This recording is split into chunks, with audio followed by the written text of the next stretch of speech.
সামনে বাংলাদেশে আমাদের জন্য ভয়াবহ সে আরেকটা সিপাহী বিপ্লবের করুণ প্রতি অপেক্ষা করছে। আপনারা অনেকে ভাবতেছেন এইটাও কি সম্ভব?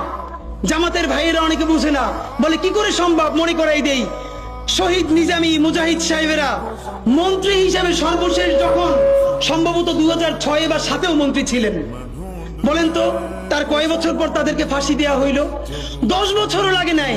রানিং ফুল মন্ত্রী ছিল, লক্ষ লক্ষ মানুষ তাদের সাথে ছিল, তাদের মন্ত্রণালয়ে একটা পয়সার দুর্নীতি বের করতে পারে নাই।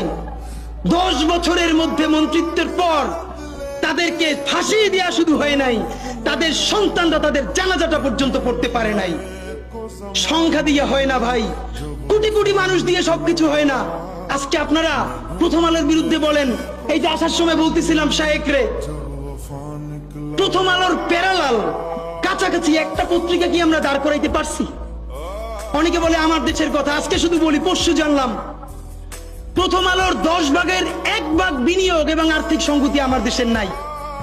5 কোটি টাকা হইলে আমার দেশে একটা নতুন প্রেস কিনতে পারে, তাইলে পত্রিকাটা ঠিক মতো ছাপাইতে পারে, ভাড়া লাগে না, সেই টাকাটাও তাদের নাই।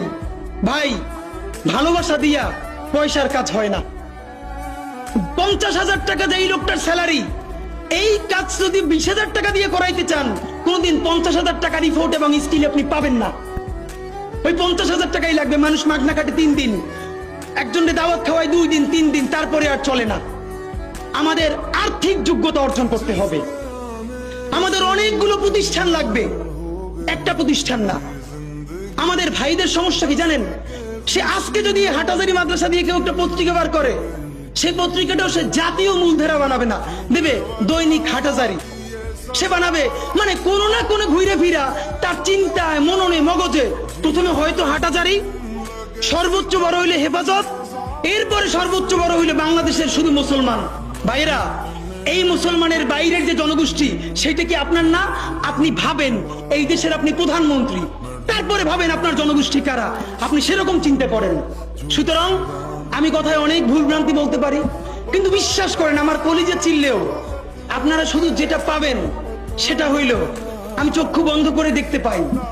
আমরা যদি যোগ্যতা নিয়ে 5-10 বছরের মধ্যে দাঁড়াইতে না পারি, এই ভিডিও, এই ছবি, এই শহীদ পরিবার, এই আহত, এদের জীবন তো শেষ। এদের পরবর্তী জেনারেশনকে পর্যন্ত কি ভয়ানক গণহত্যার শিকার হইতে হবে আমরা চিন্তাও করতে পারতেছি না। সুতরাং বাংলাদেশের স্বাধীনতার সার্বভৌমত্ব, বাংলাদেশের ইসলাম এবং মুসলমানকে বাঁচাইতে হইলে আমাদেরকে তুমুল যোগ্যতা অর্জন করতে হবে।